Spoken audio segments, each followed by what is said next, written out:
Hello and welcome back to another episode of Uncovering Truths. I'm super excited to be doing this today because today I have, no other but Adetola Omoba, the diaspora voice. Did I get that right? Yeah. Thank you so much for joining us today. I am super excited. It's been a long time coming. My schedule is so crazy. I don't know how it got that way, but well, it is what it is. It is the times we've prayed for. So yeah. It is what it is. But how's it been feeling? How has 2026 been for you? Wow, that's a very big question. I think it's been a lot of ups and downs. Really, if I'm going to be very honest, like this year has just been like the year where you thought, okay, it was gonna go this way, but then it's going going another way, but through it all, I think I'm just grateful. I'm grateful for the year. I'm grateful for what's to come. See, I strongly believe that the latter days are going to be better than the beginning. So, I'm just like, you know what? These are the latter days of the year. Right. It's definitely going to be better than what I've experienced in the beginning. But even with everything, I'm grateful for what God has provided, how far He's brought me, and all of that. So, yeah. Right. Yeah, that's amazing. That's amazing. God does save the best for last. So, we are all looking forward to, what He has in store for us at the end of the year. We're not going to waste, much time. I just really want to know, firstly, what got you to the point where you hit that record button for your first video ever? Where was your headspace when you said, this content thing, I'm going to, go for it? Wow, that's a big question. So I remember that my first ever video was in my closet. I definitely, the way we all just regularly post, just post content just to show I traveled, I did this. But I remember one day, I wore this sweater top.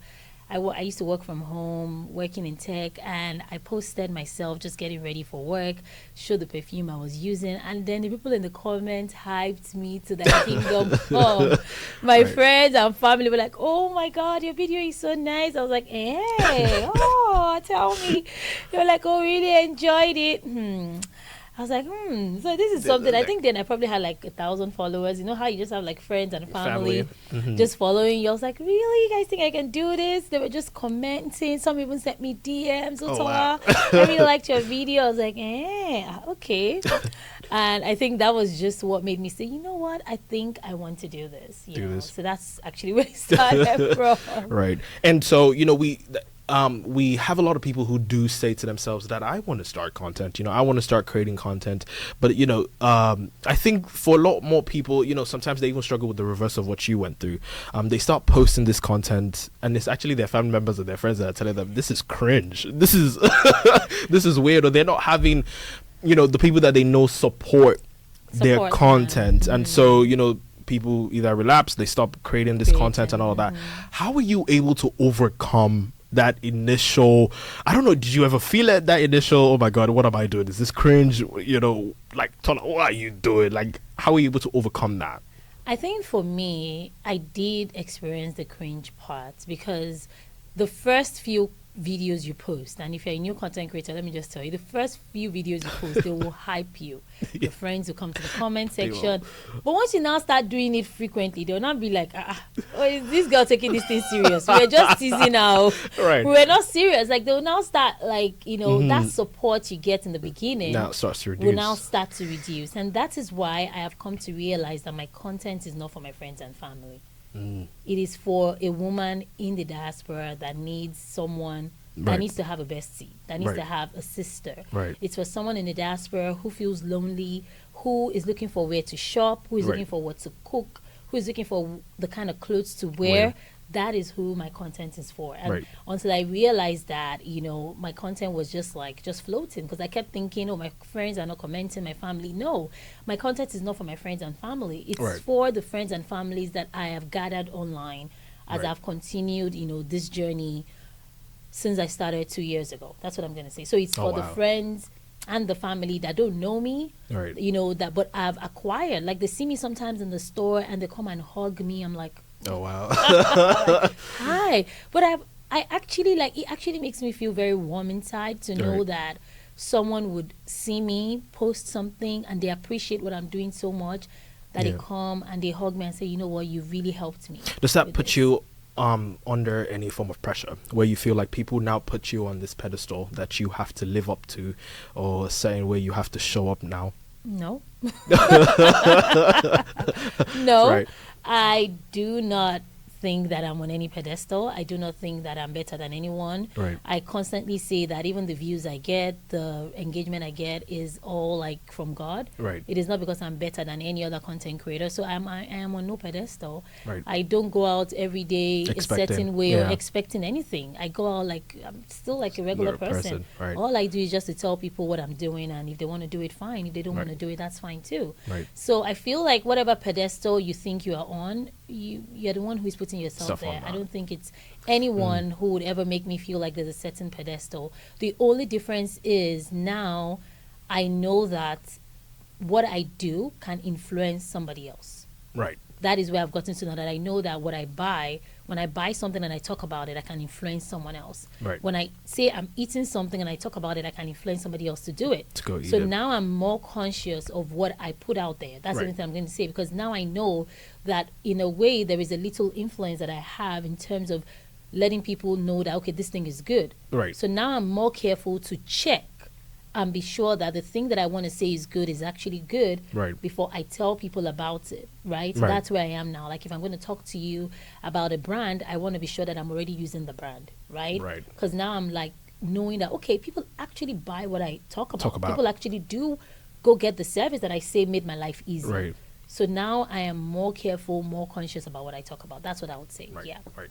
And it's been 2 years of, creating content back to back. And, I have 2 questions to ask Actually, on that. More than 2 years. More than 2 years? Yeah, I think I started December, was it December of 2024 or 2020? I think I started December of 2023. So it's been 2024, 2025. This is the third year. Third year. Oh, yes, okay. Yeah. And how, again, did you find the strength to keep going in the low views? When it wasn't popping, when it wasn't blooming, how did you motivate yourself to keep going?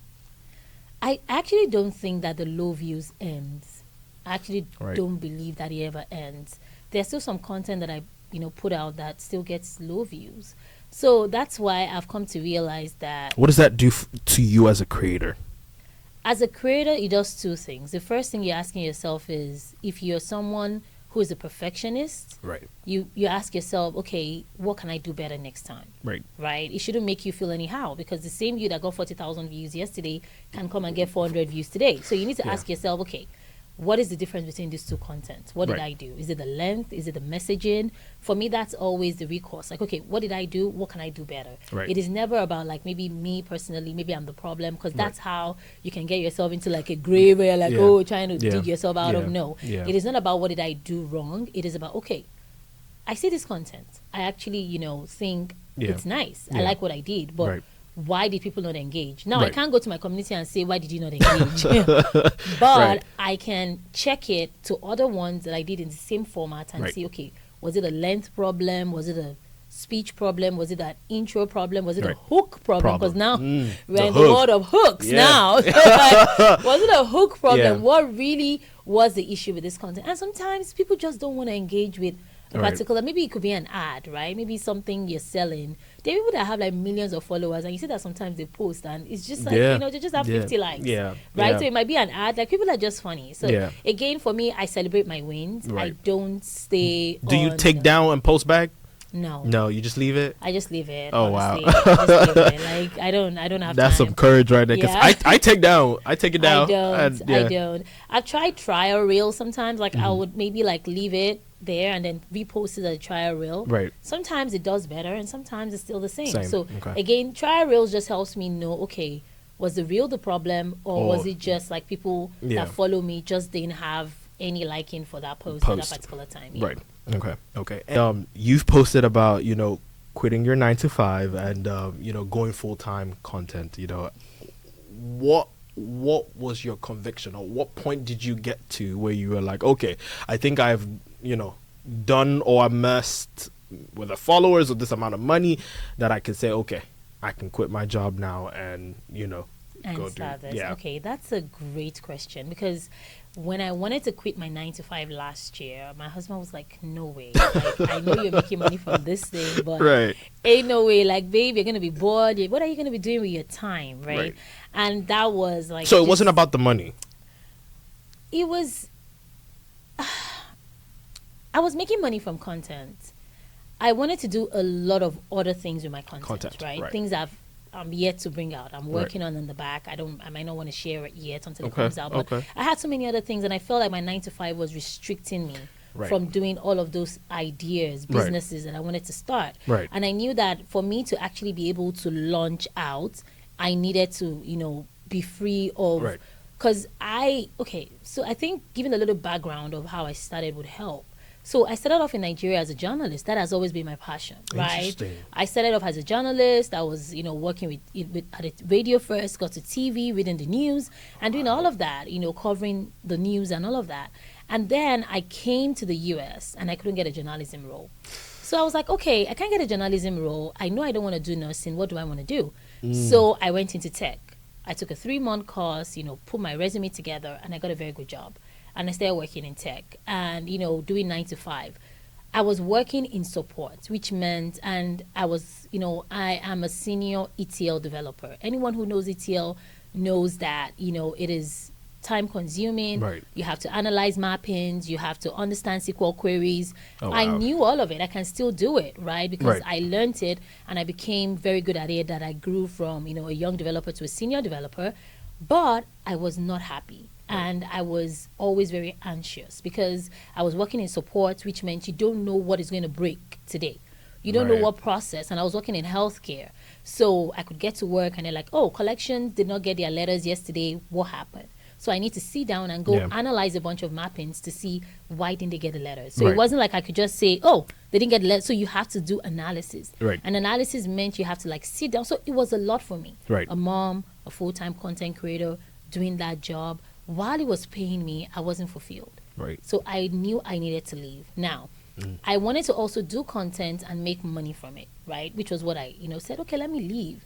And when I left, right, a friend had reminded me, came to me and said, Tola, why not use this other license? So 2 years prior, I had gotten a financial professional license and I wasn't using it. Right. I had used it for a while. I kept it aside again because even though I love to talk about it, even though I knew that women needed it, I didn't have the time to talk educate to women. Right. To educate women because I was so busy with my 9 to 5. Right. So it's like I have this passion where I love to talk to women about, see, you need to protect yourself. Right. I have this other passion where I actually love to create content. And then I have this 9 to 5 that was paying my bills, funding my travel, funding my life, right? In support with my husband, because my money was funding my life and his money was funding. I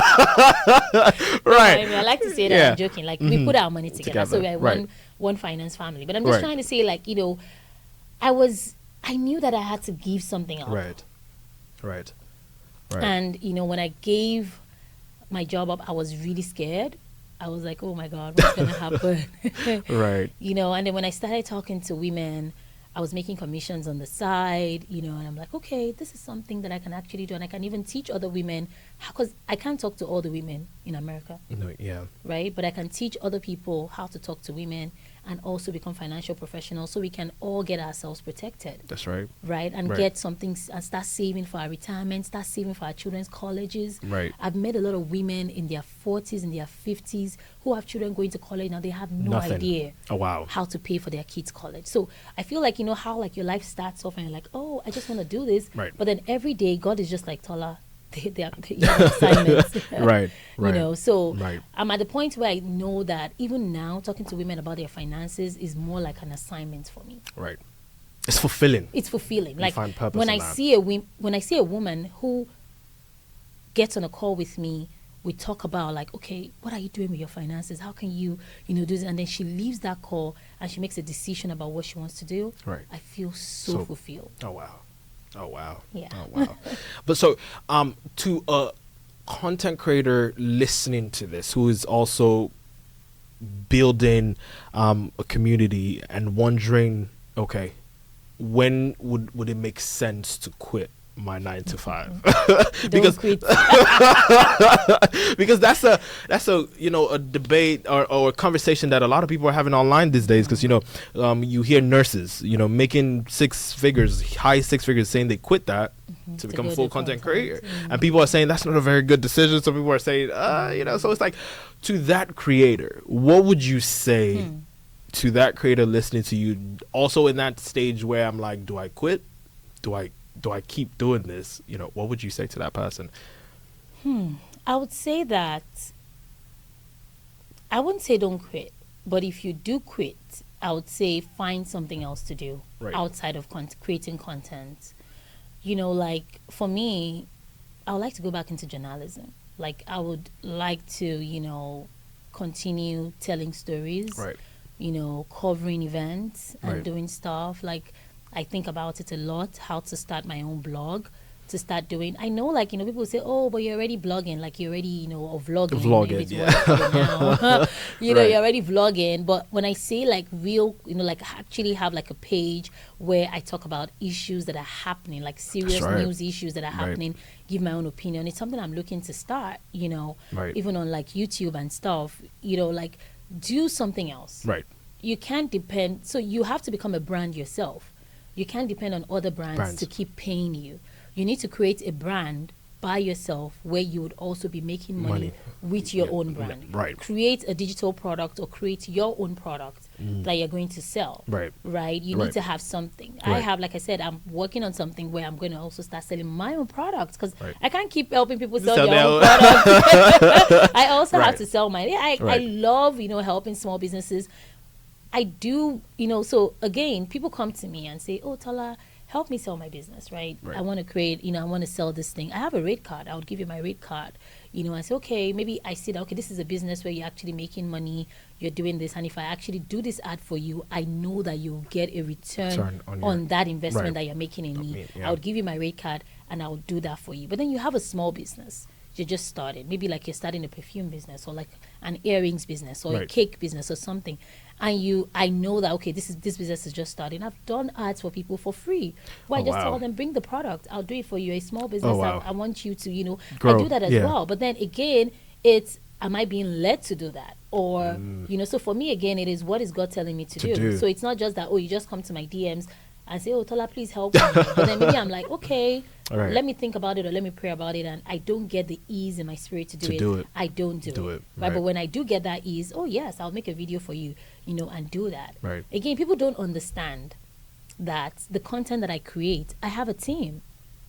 I can't be a full-time mom, a full-time wife, and a full-time editor, a full-time editor, a full-time mom, a full-time content creator, a full-time daughter to my mom, a full-time, friend to my friends, a full-time content creator to you guys, where I'm going to find things that you guys don't know about to tell you about it, and still be a full-time editor. It can't work. It can't work. Because editing is what takes like majority of your time when you're creating content, being able to put everything together to make sense. So I have to pay for that part. Right. And having someone who understands my content and who can edit it for me to your taste, and also like give me like content ideas to create, so it's like content management. Right. They need to get paid. Right. So people don't know, and I can't be paying them from my own pocket. So you need to pay me. To be able to pay them. Yeah. Right. That's right. That's right. And while you were speaking, you touched a little bit about your money, and marriage. In our time. I don't know, there seems to be like some decline in marriage rates and birth rates and all of those things. Do you think marriage is overrated? No, I don't. Why do you think a lot more people these days are not getting married? I really can't speak for them, but one thing that I can say is I like marriage. I enjoy being married to my husband. That's right. It's not like it's ever going to be perfect. I don't really think there's anything like perfect. Right?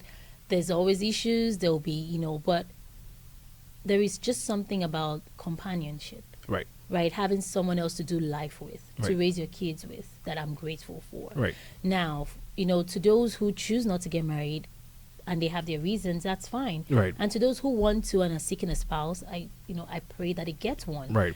But I really don't. I think the problem is a lot of people with good marriages are not sharing a lot about it.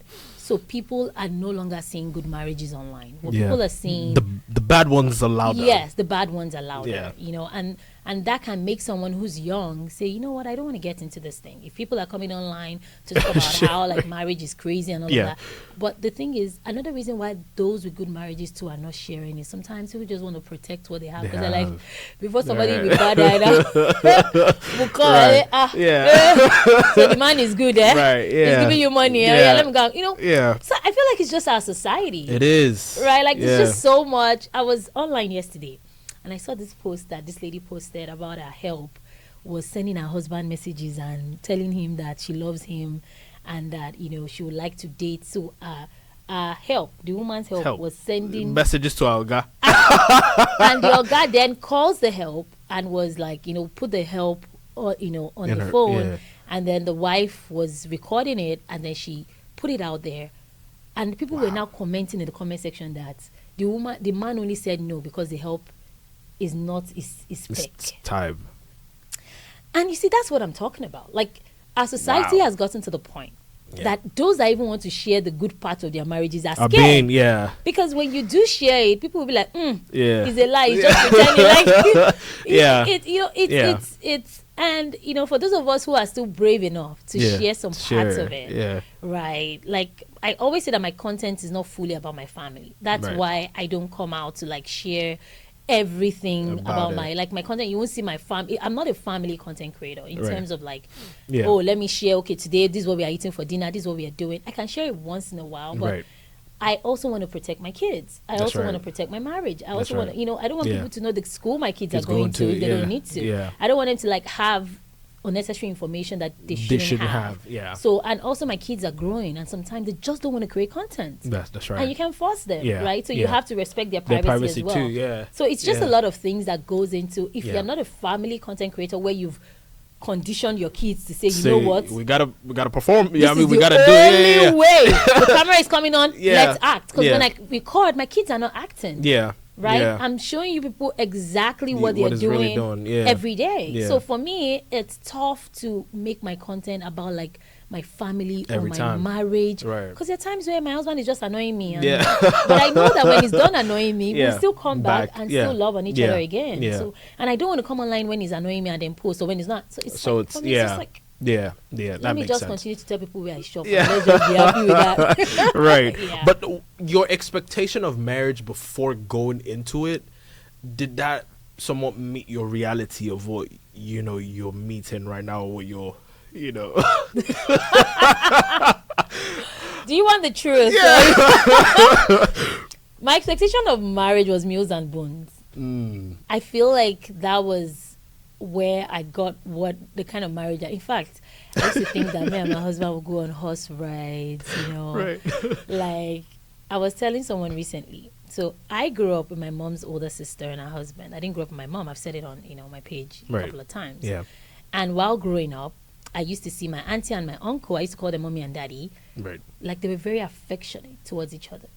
Right, they would, you know, even till when they were both old, and you know, daddy would tap mommy, you know, love taps, you know, those kind of taps. You would go kiss her bosom, like that's what I grew up seeing. You know? So in my mind, and then imagine reading Meals and Bones and all of that, I was like, this man, get ready. We'll be holding hands, cheesing. But then I married a man from Ilaje. My husband doesn't have time for that. He doesn't like. He's busy thinking about how to make money. And you know, like I was just like, okay, so when is this PDA going to start? When is this constantly touching each other going to start? But then one time my in-laws came to visit us here in the US, and I got to spend time with them, and I realized that my husband's childhood was different from mine. Like, he didn't grow up with that kind of, you know, PDA, because I saw the way his parents, they love each other, right? But they were not constantly different ways of showing, you know, different ways of showing. They were not constantly touching each other like my parents were when I was growing up. So I realized that, you know what, that kind of like helped me put a lot of things in perspective. That, okay, he shows me love, you know, he loves me, I know he loves me, but showing me love does not have to be the Mills and Boons version that I had, which was, let us touch each other PDA, constantly, PDA, put me on a horse. So now my husband shows me love by buying a trip to take me on a trip because he knows I love to travel. Right. And, in other aspects at home, teasing each other and all of that. So what I really wanted, or what I thought marriage was going to be, outside of all the other aspects for me first, was I thought it was going to be a place where, we would constantly just be kissing, just be holding each other. Just, but in reality, when the kids come and life happens, those things are like extremely, two extreme ends. And that's why you see sometimes online where you see people, like we've seen celebrities online who constantly come out to show us that they are touching, they are loving, they're kissing, they're doing that. And then you're like, oh my God, you see people wow in the comment section, like, wow, God should bless them with that kind of marriage, that kind of man. And then months later you hear that they're getting divorced. And you're like, what happened? To all of that. Right? It is really just take what you have, build on it, grow with it, love on it, and it's going to continue to grow. My husband is way better than when we first got married. Right now, he even would hold hands and do stuff. In the beginning, it was always like, but now, he's learning and seeing, okay, this is this girl's love language. And, this is what she wants. So, And so from what I'm hearing, it's like there's a lot of what I ordered versus what I got. I feel like a lot of people are not necessarily, I don't know whether they're not given like the real teaching or real deal of what marriage really is. And so when they get into it, they're shocked. They're like, what is going on here? From two separate families. I think when I got that perspective, it really, really helped me with some of the issues that my husband and I were having, because I realized that the way I grew up was totally different from the way he grew up. Right? So my expectation was, okay, I want us to do this thing a certain way. But his expectation was, no. Let's do it. I want us to do it this way. Right? So now you have to learn how to meet in the middle. Say, okay, this is my own way, this is your own way. How can we both come together and make it our way now? Like it's now our family way. So then we're now teaching our kids that this is our own policy. For instance, in our house, we greet people when we see them. In some other houses, they can see people and say hi. But in this house, we say good morning. Right? When we see an adult, wherever they're from, we say good morning. Right? In your school, your teacher can say, telling me hi is okay. But when you come to this house, you so say, that's how you start creating your own values, right? It might be different from what is outside, but then you start having your own value because you take from what you learned, he takes from what he learns, and then you take from what the Bible says you should do. You put everything together, and then you say, okay, this is now our own culture. This is the values that we share together as a couple. These are my no-go areas. These are your no-go areas, right? This is like my no-go area can be, I want to know what you're doing. I want to know where you are. Like my husband knows I'm with you now. He's not wondering and guessing that, where's my wife, right? He knows where I am. She's here. He knows where I am. He knows where I'm going. And just like I know he's at work, right? Nobody can call me now and say, oh, they saw him in Philadelphia. Because I know he's right. You know what I'm saying? So like just, that could be like as simple as that could just be the things that you guys just say, okay, accountability, honesty, these are the things that we both hold dear. And that's it. It doesn't have to be something like crazy. It might be something as simple as just the things that you both hold dear. And those are the things that helps the marriage continue to grow and to thrive. And again, the version of my husband that I married is totally different from his version now. The version I married then was like, different. Now his needs are different. He's growing older. His ideals are different. What he wants from life is getting different. Right? And there's some expectations that he also has that I also have to meet. So all of those things. How do you adjust? How do you? How does he adjust to you? How do you adjust with to him? With the help of the Holy Spirit, a lot of prayers. You have to pray, because sometimes that adjusting part is where a lot of people miss it. Because there's that time where you're like, okay, what is this person's latest version? Right. My husband is in his late 40s now. That's a different version entirely. Right, there are some things that I saw. I was like, wait, why are you, why are you doing this? Or like, why are you always this way? Right. And then you start to understand. I'm also 40 now. Today, we were both talking about menopause because we saw a video online where the lady was talking. And it was like, are you experiencing menopause? I said, why would you be asking? I'm not experiencing I will not experience menopause. What I'm saying is, when that time comes it's going to be another version that he has to adjust to. You understand? So there's always like a new version. So what gets people stumped is staying in that old version where you're like, oh, this is still the starry-eyed guy that I married that was calling me 50 hours. Okay, before I married my husband, let me tell you, he sings, right? And he writes lyrics. Oh, that's right. When I was in college, this guy would write lyrics for me. And he would come and sing. Yes. Oh, that's how he swept you off your feet? Yeah. And guess what? My friend was asking me recently that, does your husband compose songs for you? I was like, this guy used to compose songs for me when he was so simple. But where are the lyrics now? Yeah. Just he's giving it to God now. So, like, I'm saying that, you know, there is always a different version, right? You know, at that time, he was like really free. Yeah. He didn't have as much responsibility now. He didn't have 2 daughters, parents, you know. Yeah. So now he has 2 kids in private school. We got to keep paying their school fees. We got to keep doing this. So it's just a lot of stuff, you know, that is. So again, growth is something that you both have to keep growing and understanding each other. You know, in each version that you are per year. What version is it? Version 2.1 or version 2.3? Where are you now? Okay, version 2.5. All right, okay. So fine. Me, I'm still at version 2.1. So let's catch up. Yeah, you know, it's very important. Yeah, but with all of this, you would say marriage is worth it. Oh yes. Oh yes. Not only did God say that for this reason should you leave your mother and your father and you should cleave unto your wife. I think it's worth it. I think it's something that anyone who desires it should experience. Right. I think it's something that is beautiful when shared amongst 2 grown adults who actually want to make it work. Not like one person is committed, the other person is, you know, wherever they are, right? Yeah. So I think it's beautiful. Right. Yeah. Okay. That's amazing. And you know, you have something against marriage? No, I don't. I really don't. You know, I'm really big on conversations, and I've had a lot of conversations with a lot of people, and I've heard lots Different of takes things, on marriages, and I'm just like, okay, I'm gonna ask these questions to, you know, people I bring on here. But you know, one of the things that you did touch on was about raising children, and you know, I'm gonna give like a quick story before I, you know, go to the next question. When I was in high school in Nigeria, you know, you would have seniors who would punish you, and like, you know, I mean, they never really used to hit us, but you know, they would punish you in very rigorous manners and very stern ways.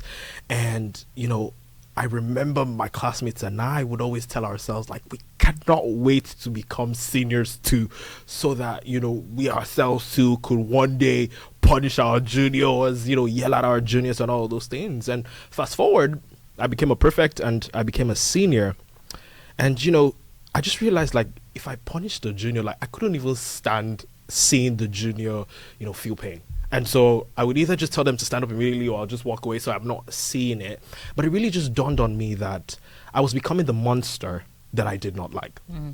And I saw that, you know, the things that I had criticized and that, you know, were not right, I was repeating the cycle. And so I bring this up to talk about when it comes to children, you know, especially with, you know, I don't like to generalize and say African, but like, you know, with the Nigerian, because I'm Nigerian, you know, there were a lot of things that were not necessarily right with our style or how we were brought up. But you would always hear people say things like, but did he kill you? And I'm just like, the fact that he didn't kill me doesn't mean, you know, it doesn't mean it's right. They will say things like, oh, but that's what made us stronger. That's what, no. That's what made you, like, you know, Stoneheart. It didn't necessarily, you know, make you like a well-developed adult. Do you get what I mean? And so it's like, how do you, now that you are raising children, know when to say, okay, no, this wasn't right. This might have been what was used to raise me, but it don't make it right. How are you able to differentiate that? I think that for me, I have come to realize that gentle parenting requires gentle children. I watched a video you talking about that. Right. So and children are not gentle. Like some children are not gentle. Right. And when the child is not gentle, it's hard for you to be a gentle parent. Right. See, I've tried all sorts of parenting. I've tried military parenting. Right. I've tried gentle parenting. I've tried African mother parenting where you threaten, I'll throw you slippers. And one thing that I'll say, if I were to pick out any, gentle parenting was the one that stressed me the most, because wow. I would, I used to think that gentle parenting was like not shouting and just saying, go and get that thing and go and put it. But then my daughters showed me We can't that mommy, we didn't hear you. Were you talking to us, right? Mm-hmm. So again, I believe that the most important thing is to parent from a place of love. Right. Whether you are doing gentle parenting, or if you are doing gentle parenting, parent from a place of love, meaning don't over pamper your children, Right. and then let them miss the values that they should know about life, Right. because you just don't want, you want to be a parent that everyone is saying, oh, gentle parenting is what is winning. Yeah. Right. Parent your children from a place of love, Right. so that way you can put yourself in their shoes and understand what they are feeling. Do you understand what I'm saying? And that has really, really helped me. Right. So I parent from the place of love. Yeah. Like when I'm doing anything with my kids, I think about it. And even when I do something that hurts them, I go back and I say, I'm sorry. You see, I was coming to that though. Yeah, I'm sorry. I still did it with my daughter 2 days ago, right? There's something she doesn't like to do. My older daughter, she's going into 7th grade. Right. And I was talking to her and saying, see, this thing, you don't do it because somebody had told you in school that it makes you look a certain way. But then it really doesn't make you look that way. Yeah. And she was telling me that, no, but she doesn't like doing it, not just because of what the person was said. saying, yeah. But I was insisting that, no, I know you don't like doing this thing because it's what this person in your yeah. school said. Yeah. And I was insisting, and then she started to cry.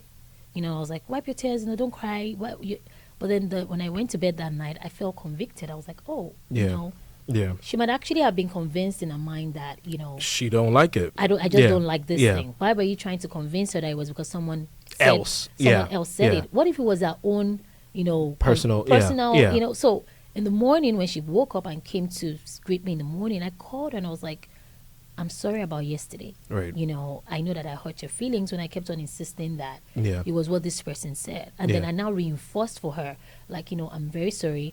I wanted you to know that, like, I had to, see, this, look at yourself. Don't let what this person is saying, Right. I know you said that's not the reason, but I just, again, want to reinforce to you that whatever this person said, forget it. Yeah. You're doesn't beautiful. matter. This is who you are, That's right? right. And then I listened to her when she finally, opened up her mouth and told me. So what I'm saying is, you won't always get it right as a parent. You would make mistakes. You would That's make them right. cry. Yeah.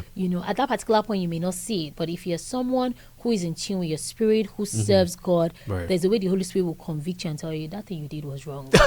And then when that happens, the right thing for you to do as a parent is come from a place of love and go say, you know what, I'm sorry. Why do you think a lot of people cannot, or like, why can't a lot of people apologize? Like, they would either not even do anything and just let it go, or they would try and use food or or whatever. And for me, it takes away the place of accountability and even teaching your children as a whole to be accountable when they do wrong.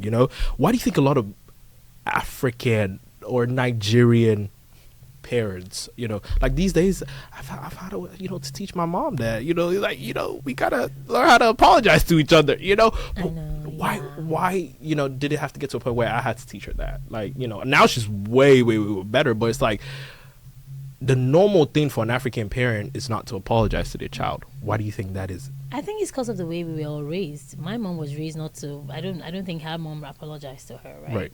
So, like, she also thinks, well, see, I feel like there's something about being raised in Nigeria that makes you feel like I'm always right as a parent.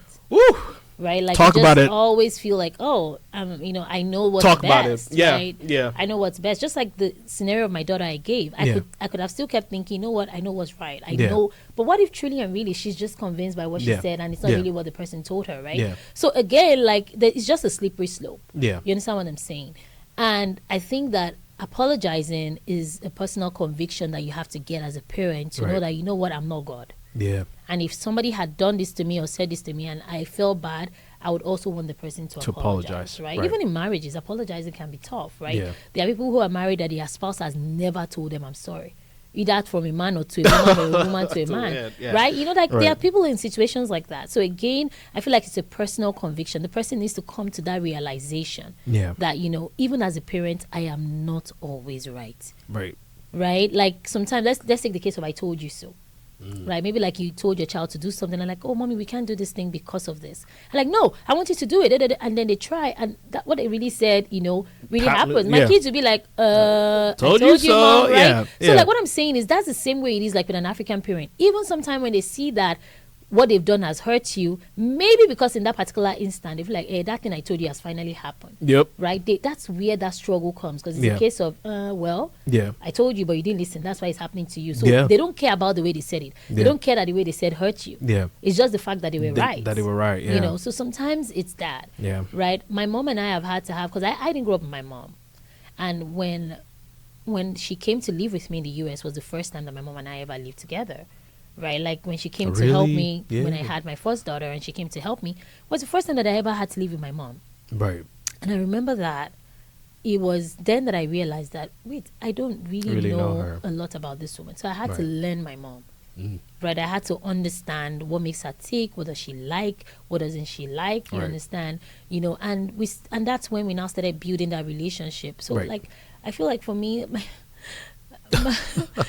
it was really tough in the beginning, because my mom, you know, like as parents, they want to help you figure out life. Yeah. But I had to make her understand that this one is my own journey. Yeah. I'm going to have to do it myself. I appreciate your contribution, but this is my journey. And you cannot help me live this life. You have to let me live this life myself. Yeah. So, you know, it's really a lot of things. I don't know whether it comes from a place where like parents are just genuinely I don't know whether they genuinely forget that, you know, my baby's not a baby anymore. Like, my baby's not so young anymore. Like, they're growing into an adult. And I don't know whether it also comes from a place whether they don't necessarily even trust that they've instilled the right values in us. Yeah. And, you know, it gets, because I feel like I say to my mom, like, do you trust what you've done? Like, do you trust it? Like, if you do, allow me. Right, allow me. I'm like, and all the times, little times, that brings shame. No, so it's like, I think it's fear.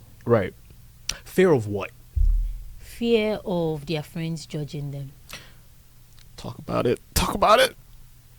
And I am saying this because I know that I've experienced it recently, even as a parent, where, you know, something as small as you go to a place with your kids, and then you've reminded them in the car. Right, I've instilled in them that it's important to greet, right? Right. And then you're getting out of the car, you're reminding them and saying, when we enter that place, make sure you greet.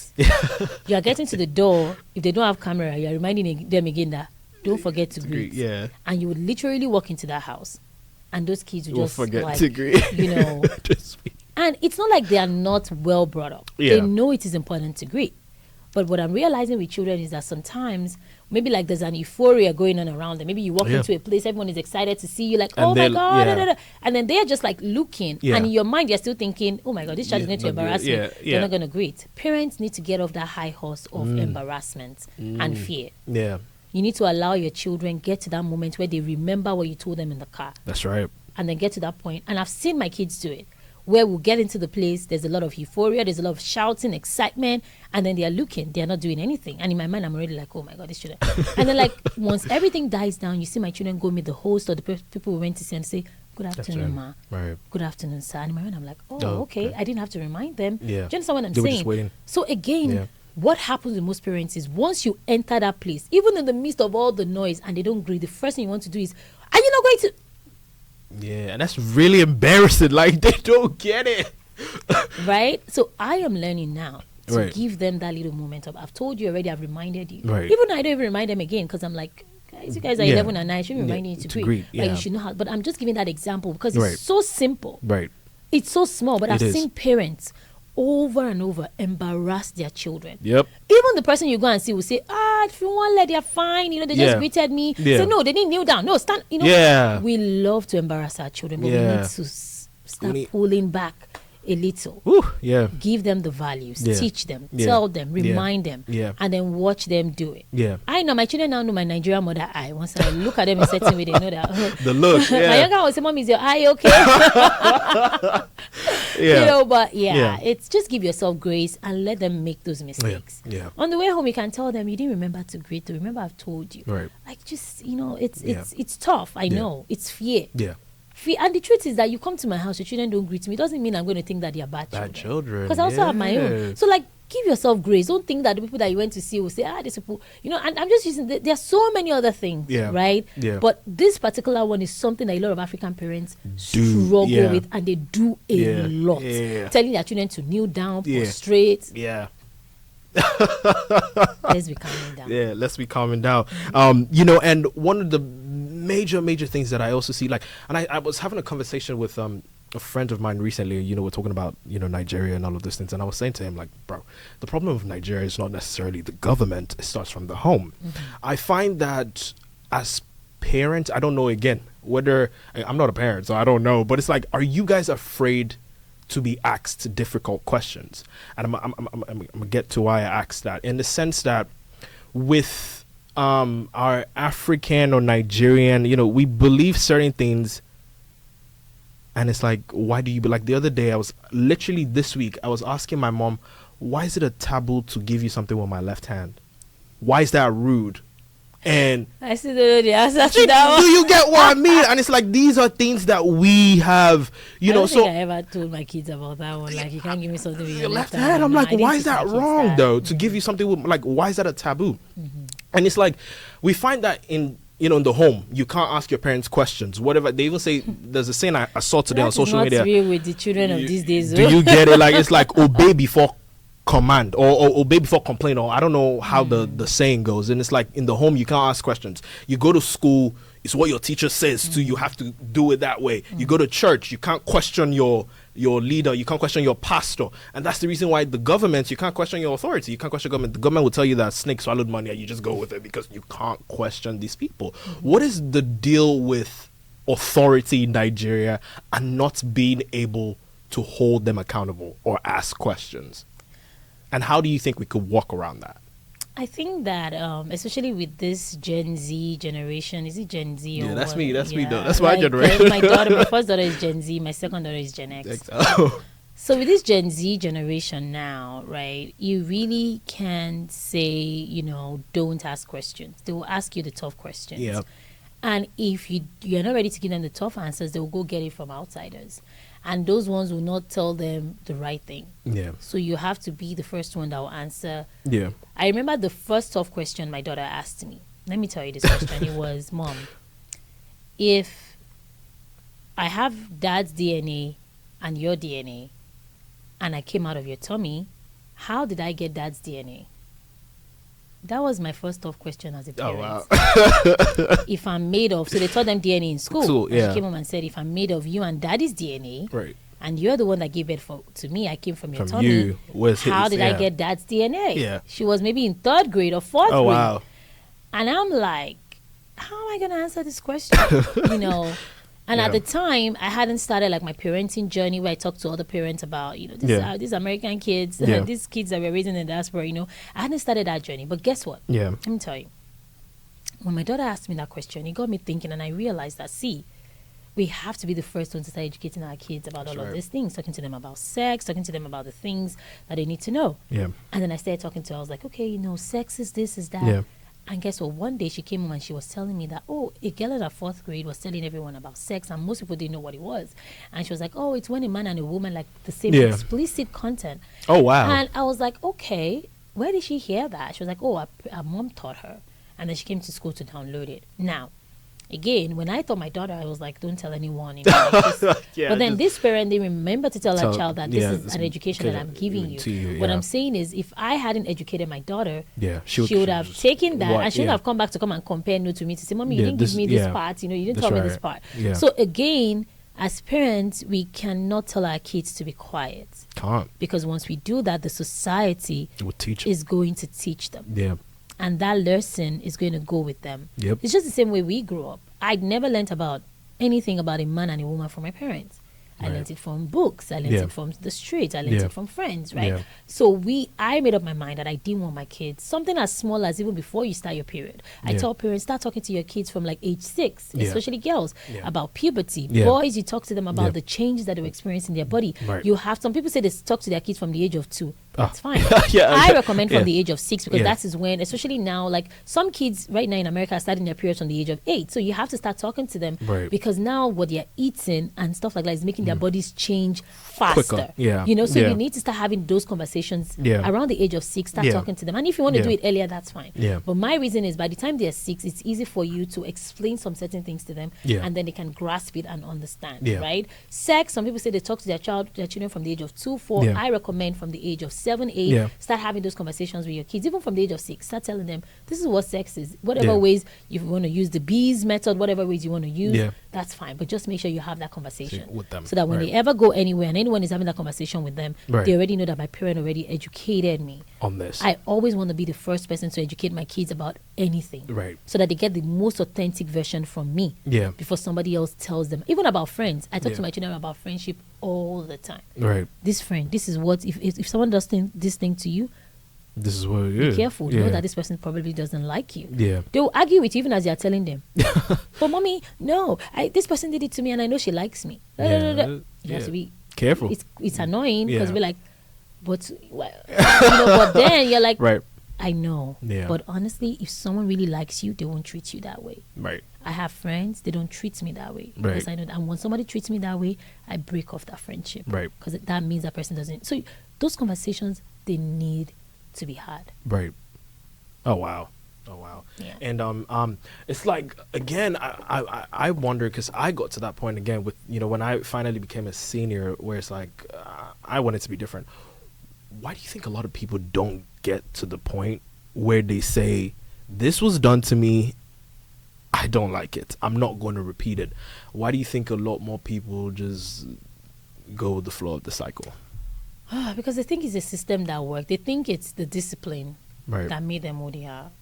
I've been there too, where I was like, I remember telling my kids one day about the punishment that I received as a child, sitting on the wall. I remember one time I even tried it with my younger daughter. She did something, I was like, go sit on the wall. And then she did it for maybe 10 minutes. And this girl broke down and said, this is punishment. This is wickedness. When I was growing up, they did not bond me well to open my mouth and say that. Yeah. But I now really thought about it that way. This girl was literally shaking and vibrating on the wall. So I had to find other ways to, discipline her. But what I'm saying is sometimes the way that we were raised is not necessarily the best way to raise our kids. Yeah. And then also the society, the environment, and some things just may not work. So again, you have to figure out what works. Is it taking things away from them? Is it, it's a lot. See, let me tell you something. A lot of us are walking around with unresolved traumas. Whew, talk about it. We cannot ask the people that did it to us that why did you treat me this way? Why did you? Yeah. We cannot. Some people, even their parents have already passed away, so they don't even have the opportunity to ask that. What did I do to you that made you make me feel this way? Yeah. So again, that trauma is being passed on to the next generation. That will probably not have the. Now those generation, they are even questioning. Yep. Right? Why are you treating me this way? One thing I would say to parents, if you don't want to lose your kids as they grow, you don't want to lose them. You don't want to, lose that friendship with them. Take it easy. Yeah. It's not that deep. Whatever they do now doesn't define. Yeah.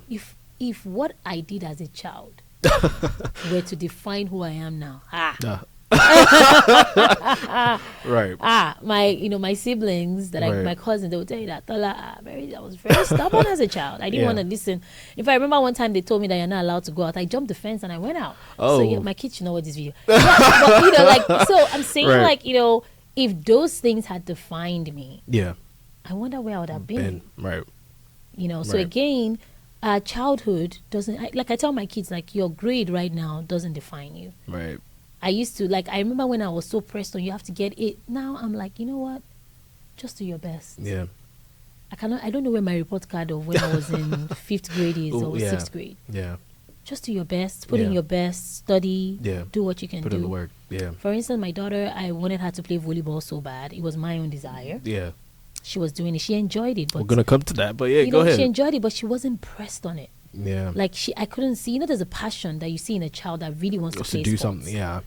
So I was like, let's do that. We'll take her to the games. Yeah. We joined the club. We paid so much money. Yeah. American club is so expensive. We paid so much money. Yeah. And then this year, I was like, okay, let's go for tryouts. Let's go. And my daughter was like, Mommy, I don't know if I want to do this. Now, the Nigerian mother in me. Say, what do you mean? What do you mean? We have to do it. And then, I was just talking to my husband. We're talking, and he was like, if she doesn't want to do it, just let her be. She doesn't have to. We can do it as a fun sport. Because our school plays volleyball. If you want to join the school team and you qualify, fine. I'll take you. You can do that. You have to understand that these children need to find their own path to whatever that they want to do. You can't force your own desire, dreams, and dreams on them. Yeah.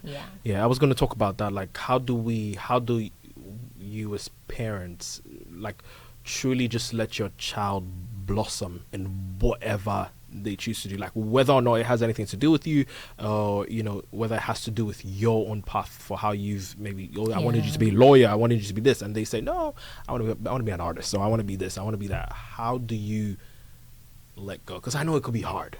I think it's just knowing that, for me, growing up as a child, I knew I wanted to be a journalist. I remember watching Auntie Fumi Yoda on TV growing up, and I just knew that I wanted to do what she was doing. I knew that was what I wanted to be. Right. And I was so convinced. So when I was going to college and I said I was going to go study mass communication, nobody argued with me. Yeah. Because they had seen, like, I was so consistent. Yeah. I would watch NTA News. I would watch this one. I would watch how they were doing it. So my parents, my family, everybody knew that this one is mass communication, right? I was terrible at maths, but I was great at reading, literature. I was getting the best grades, right? So my family knew that this was what this person wanted to do. Right. Now the same thing applies to my kids. Like, when if they say they want to do something, my first daughter started with she wanted to be a doctor. Now she says she wants to be a gynecologist. We've heard all kinds of things. My younger daughter wants to be a chef, a model, an influencer, a YouTube, like all kinds of things. So again, it changes. But as it changes, you change with them. Right. Now, I also believe that you can guide them. You can say, okay, why not think about this? Like, okay, let me put you in this program. I want to teach you. Like, I put my daughter in a STEM, 2-week STEM program this summer, right? She went to learn STEM, right? Okay, go learn tech, go learn. It was a 2-week cybersecurity program where she was exposed to cybersecurity, how to, use tech the right way and all of that. So again, you can expose them to that kind of environment if that's what you wanted to do. Yeah. Exposing her to sport. I thought maybe she could get scholarship from volleyball. My daughter said, no, I don't want that. Immediately, I'm like, okay, fine. Let's focus on your studies and maybe you can get. And if you don't get a scholarship, I also have to. I have plans for your college fees, right? Yeah. So again, there is no pressure. Right. You understand what I'm saying? Do you think a lot of people parent from a place of pressure? Oh, it's again, like I said, it's fear. Pressure, fear of what will people say.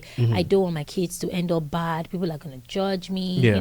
Like they always say in Nigeria, that out of 4 or 5 children, there will always be one black sheep. No, we are having just 2. So people are having 1. Well, nobody wants one. At least if you have 5 and one is a black sheep, it still makes sense. But now our generation is having 1, 2, max children, 3, right? Nobody wants out of all the 3. So again, there's that pressure. But the thing is, once you know that you owe nobody any explanation, you owe nobody anything, it becomes easier. You need to first come to that realization as a parent that the only person I owe something is my child.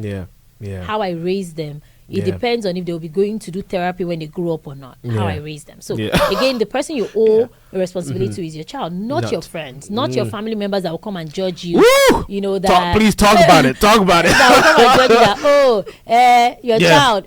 Forget all those people. They really don't matter. The only person that matters right now is your child, because they are the ones that their feelings are getting hurt. They are the ones that are feeling left out because you don't want to listen to them. You're so scared that if this child goes to Mr. Distin's house and he behaves this way, Mr. Distin will say I'm a bad parent. No. So again, that pressure is put on by us. We are the ones. Even Mr. Distin has never come to tell you that probably not even thinking about it. He's not even thinking about it, but you are putting that pressure. So we need to let go of that load and just parent from it. And sometimes I tell my husband that, babe, see, forget anybody.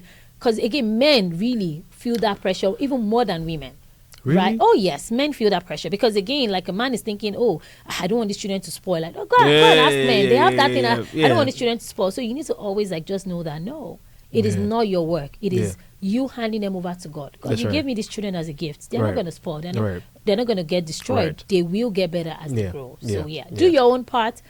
Add God's part first. Then do your own part. Then watch the rest. Just blossom. One of the things that a lot more people in my generation, because I was having a conversation with a lot of my friends the other day, and we're talking. Some of them were talking about how, when they first get married, they're gonna wait 3 years before bringing children. And I find that one of the good things about people in my generation is like we want to do the work. Especially for me. Like I even say this to my mom and to anyone who cares to listen. Like there's certain things that I see in myself that if I'm not able to curb or work on, I'm not having children. I'm really not having children because the cycle is not going to continue, with me. And so my question now is, how can we educate parents or people or couples that, I don't know, is it a time frame thing, or is it like when you have this certain amount of money, or when you feel like you are this way mentally, then you can have children? What do you think about that? Because I think that people should be financially and mentally ready for the children. Because, again, and I am Christian, and I think that one of the things that I think I don't like to call it a disadvantage, but I feel it is that Christianity does is, you hear people say things like they will have the child and God will provide. I'm like, so I mean, God will provide, but are you not gonna put also do you get what I mean? Yeah, I think that as a parent myself, now looking back, when I got married to my husband, all I wanted to do was just to have babies. Like, I was like, oh my God, I'm already turning 30. I want to have my kids before a certain age. I was so like, oh my God, I just want to have kids. But thinking back now, would I have waited 3-4 years?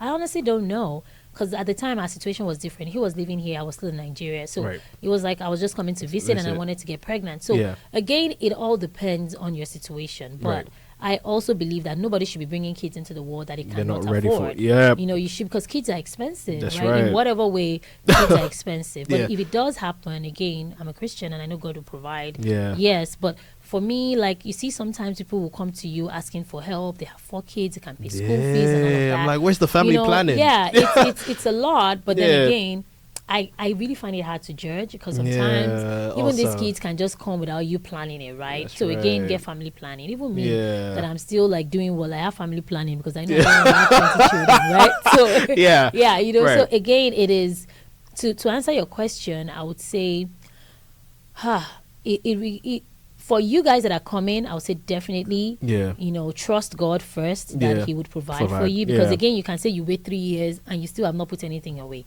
Have good systems in place. Get some kind of like coverage or something that can help you prepare for having kids. Have savings, have things, because kids are very expensive. Very expensive. So when they finally come, and then enjoy each other, right? Enjoy your space, enjoy your time together, because these kids will cause people to have issues if you're not careful. Because the wife wants to do something, you want to do something. Nobody, so it's a lot. So make sure that you're both ready, you're both partners. And I don't know. It's I feel like for everyone is different. Some people, the man is the one that is like so into like the raising the kids, and so like there is really no one size fit all. But then the thing is, just make sure that you have something that you're doing. Right. That's it's very important. And then my final question to you in closing would be, I have 2 more questions. So the final one, or the second to the last one, would be, do you think from your standpoint that an egalitarian system of like marriage, or the normal traditional system of marriage is better? And egalitarian in the sense that anybody can do anything.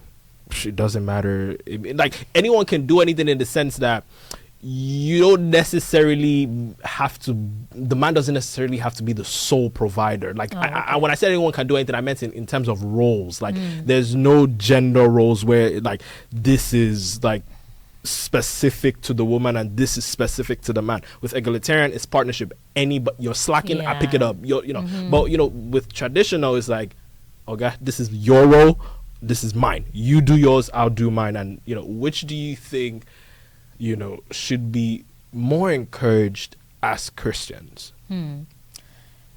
That's a tough one. And I'll say that, my first response would be, everybody pick up each other's slack. Let's help.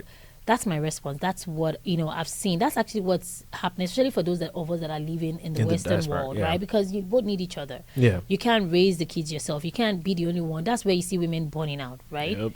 But at the same time, I've come to realize that, again, I'll say that it is never a one-size-fits-all. While I may tell some people that, okay, try this system where you're both contributing, where one person picks up the slack, the other person doesn't, I've seen cases where it makes the other party lazy, whether it be a woman or it be a man. What I mean is, I've seen cases where the woman is just like, oh well, I'm just going to like just support with just $50 because So again, like, both of you need to talk about it before you even go into marriage. Discuss and say, okay, how do we want to run this home? What are the decisions we both want to make? Okay, are you going to bring 50? I'm going to bring 50. Are you going to bring 30? I'm going to bring 70. Are we going to put everything into one account and run it? I don't see any problem with a woman anymore or a man anymore. Right? It is a case of what ideas do you have? Because sometimes, even as a woman, right, you can have a regular job, your husband has a regular job. Let's say you're not creating content on the side and you're making more money. see, this life right now is so like there's so many things happening. Yeah. Right? One party can lose their job if there is no understanding from the beginning. Yeah. That, you know what, we both love each other. We are putting everything in 100. You're bringing 100, I'm bringing 100. Yeah. And then we are disbursing it as we need. That's right. And we both understand. We both have the same spending habits. Not like one person likes to buy design and the other person doesn't. And then they will now be fired like you spend all our money to buy these things you don't need, right? Yeah. So all of those things matter. Right, it's very important that you both discuss and say, okay, this is what we want to do. Okay. When we have children, this is how we want to raise them. Yeah. When we want, because I remember that there was something that was happening with our kids, and I realized that my husband and I never talked about how we were going to handle that situation. Right. Now we have to sit and say, okay, we've not had this discussion. Yeah, now let's have it. How are we going to, do this? Yeah. Which way? Now that we are seeing this behavior, how do we want to address it? Right. You have to, because again, things change. There are things that you will never be able to talk about when you first get married. Yep. But you see that part of how we will handle our finances. Yeah. Who is going to be in charge of raising the kids? Are we going to be doing it together? Yeah. You have to talk about it. Yeah. And both decide. That okay, this is what we're going to do. And then when you now start having version 2.1, version 2.2, you now start modifying it again to say, okay, this is how it is going to work. This is how it's not going to work. Yeah. For instance, I am the accountant of our family. Right. I handle all the financial, like saving, making sure that we have savings, making sure my husband's zone is just bring it. do we have money for this one? What are we doing, right? Mm-hmm. So like, it doesn't mean like, oh, who is bringing, we don't even check who is bringing more money or who is not bringing. Again, everything we have has to be enough for this family. What do we have? Can we pay our mortgage? Can we do this? What are we budgeting? What are we spending? Sometimes I'll tell him, babe, this thing, like we're supposed to take our kids on a trip this year. Yeah. When I looked at the budget, Paris was not in the budget. Yeah. Right? And together as a family, we're able to say as a husband and wife, babe, let's shelve this thing right now. Okay. We can do it for them next year. Right. Right? That is where being a family comes in. So right. there was no pressure on him to say, oh, I'm the provider. I have to make sure that no. Right. And there was no pressure on me to say, oh, I'm the one in charge of I have to make sure. No. Yeah. So again, it's what have you people discuss? If we want to do something and we check and that thing cannot work, what do we do? We shelve it. Right. And we leave it for another time. If we don't go to Paris this year, we can go next year. If we don't go next year, we can, right? Yeah. There will always be a time for us to go. We can go, but if you now put yourself under that pressure where you're like, oh, it has to be done this way. No. Yeah. Things change. You move with the times. But have a decision in the beginning that this is how this thing will be run. Okay. Yes. Okay. And, with Africa, with Nigeria again, you hear so much about it takes a village to raise a child. Do you think that we are losing a sense of community as Nigerians? In the diaspora? Whether in the diaspora or even in Nigeria itself. I can't speak for Nigeria because I haven't lived there for over 12 years now, going to 13. I can't speak for Nigeria, but I'll say that in the diaspora, yes, we are losing that sense of society. Why do you think so? Because, it's tough to build a community here if you're not intentional. If you're not intentional, building a community can be very tough. Yeah. And building a community you trust to also love your kids the way they love theirs can be a little bit hard, right? So what I recommend to people is build a community. Right. Find people who share the same values like you. Right. Who believe in the same things you believe in. Right. Who want to raise their kids the way you raise your kids. Right. And then, build a community with them. Right. So for instance, my best friend, I trust that she can discipline my kids. You would allow that? Oh, yes. She Really? disciplines my kids. Oh, really? Yes. Because that's what I'm saying. Like, if you've built a community, right, you get to the point where you know that your friend is not doing it from a place of malice or a place of hatred. She's doing it from a place of love because she wouldn't want to see them go astray. So, again, it's about building that trust. Community, building that trust. When you don't build it, that's when you're thinking in your head that, the way she shouted at them yesterday, maybe she was because you also see that she'll do the same thing she'll do to her kids to your kids. You get what I mean? And she knows that with her kids as well. For instance, maybe I walk into a room, my kids don't say hello to me. I will not go to them and say, you. No, I'm gonna say, you didn't see me. Right? Like, you didn't see me today. Why didn't you come and hug me? Right? Again, that's from a place of love. Because that's the same thing that I would do with my kids. If they don't greet me, I'm not going to start shouting at them. No. So again, you have to learn to raise other people's kids the way you raise yours. So that way there's like mutual trust and understanding between you. I can travel somewhere. I know that my kids will be fine with my bestie. And even not just her, like I have women in my community. You don't want me to talk about my friends. I have women in the community that are built in this US that I trust with my kids. That's right. And they trust me with their kids because they know that they're not going to come to my house and I'm witch hunting them. And I know my kids are not going to their house and get witch hunted. So you have to build that community. And then what I tell a lot of women is you want to take, but you don't want to give. Right? You see people, they want to build a community, meaning they want to go drop their kids somewhere. But they don't want to. But they don't want to take other people's children, right? So me, sometimes intentionally, even though I'm busy, I'll tell my friend, bring your kids. I'll watch them. Right? Wow. Or bring them to my house. Let's have a nice time together. Let's do something. Because what happens is they are willing to take mine. And then I can use the excuse of, oh, I'm busy. Oh, I'm going to do content here. Oh, I'm going to do that. And then not be there for. So you have to create time for that community to grow as you give and take. But lastly, last question would be, with everything that you're up to, content, business, being a mom, being a wife, being a daughter, probably being a daughter-in-law, being a sister, how are you able to take care of yourself as a Detola Omoba without all of those titles? Just you. How are you able to take care of yourself as a woman? Self-care is the next goal. Self-care. I strongly believe that everyone deserves to take care of themselves. That's right. If I need to make my hair, I'm going to make my hair. If I need to go get my nails done, I'm going to make out time and go get those nails done. In between everything, if you don't take care of yourself, you're going to look haggard, you're going to look old, you're going to look used. And I tell women, put self-care first. If you need to, this hair that is on my head, somebody came to my house to make it for me. Like, I couldn't go out. You get someone you pay a little extra. You pay a little extra for the home service, but you do it. You have to find ways to spend quality time with yourself, spend money on yourself, take care of yourself. Self-care is so important to me. I don't joke with it. People ask me, that's all your skin. I've never put injection on my face before. I know it is good. I'm not speaking against it. Like, it has its benefits and all of that benefits too. if you don't want to have wrinkles and all of that, and you want your face to, even when you're smiling, you don't want it to. All of that, I know. But what I'm saying is that even without doing all of that, I still get my glow from just drinking water, minding my business, and heavier minding my business, using sunscreen. And all of that, just taking care of my skin, spending the money that I'm making on buying the right skincare products for myself that has worked for me. I'm not pressured by anybody can say Korean anything from now till tomorrow or this one. I use the one that has been working for me. I stay true to what works, and I take care of myself. I travel when I need to. If I need a break today, my husband knows, babe, I need a break. I feel I'm under so much pressure. I want to take a trip. Just put yourself, always think about yourself. And if you're married, also encourage your partner to do the same thing. Take some rest. Alone.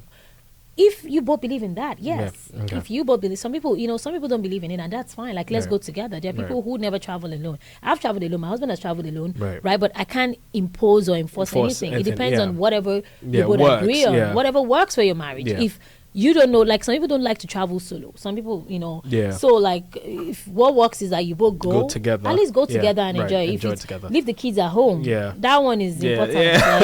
Some people can't travel alone. Find somebody. There's always somebody there, and if there is none, take them with you. But it is what it is. That becomes a working vacation. I don't know. Me, I advocate go alone. Let the wife go alone and enjoy. Let the husband go alone. You need that alone time as couples to rejuvenate and get yourself back together. Yes. Thank you so much for joining us today on Uncovering Truth. It's been an amazing time. Beautiful conversation that we've had here. Thank you so much. Please don't forget to hit the subscribe, like button, and share. I look forward to seeing you. Thank you so much. I look forward to seeing you in the next episode. Stay tuned.